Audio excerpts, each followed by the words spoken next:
I was thinking about the philosophical difference people have with regard to how much they dismiss or value hard work, in particular the concept of delayed gratification. It's usually seen as a virtue, but I wonder if this leads to controlling our impulses in ways that overemphasize suffering.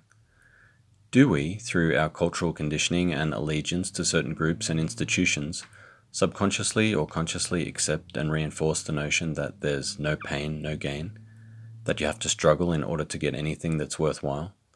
While I agree there are a lot of good things that come through struggle and sacrifice, I think people are sometimes confused into thinking that they need to go through immense pain to have anything worthwhile. Are some of us more prone to become conditioned to accept bad situations because we're liable to believe it's the only way something good will arrive?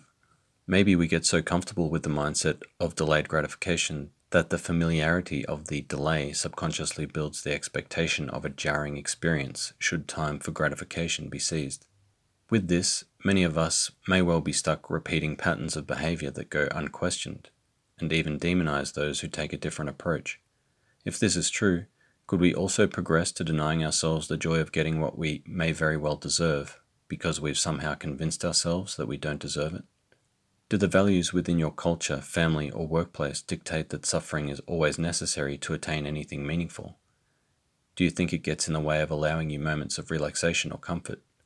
Does it cause us to see some activities as guilty pleasures that we really shouldn't have to feel guilty about? Stigmatized for not meeting a standard which others rarely meet themselves? For all the benefits of intense competition, does its persistence as a cultural ideal mean we sacrifice gratification at the expense of anxiety and feelings of inadequacy? Perhaps the goals and characters and behaviors we've come to idolize are inherently antithetical to feeling fulfilled.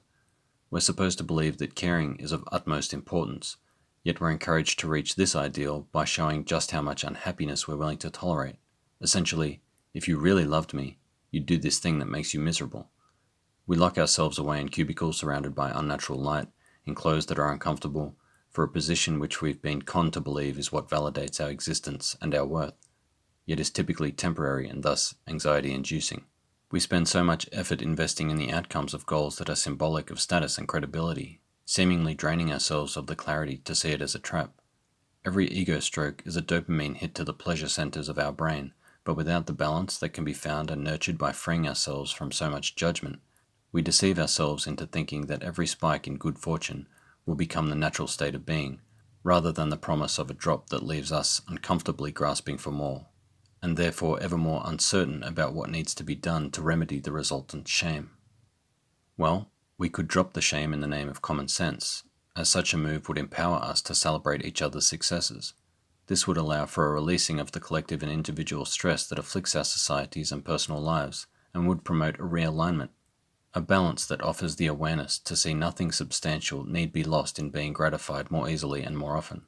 The irony is that we're stigmatized for seeking or attaining certain pleasures, but many of the guardrails we've erected to determine who's worthy of the stigma are what blind us from the beauty, transcendence, and love that make for a happy life full of substance and meaning. Universal truths about our nature include the application of discipline and structure, which means I advocate for less judgment and more joy as a means to the realignment of the things we actually value, how we treat others, how we treat ourselves, and believe that doing so will allow us to intuit that the things we find gratifying will also promote flourishing and establish structures we enjoy being constrained by, rather than the cynical assumption that people should be rabidly clamoring for pleasure and causing civilization to devolve to a chaotic hellscape. With that, I wish you the most gratifying of lives, made up of moments that are delayed no longer than necessary. Ciao.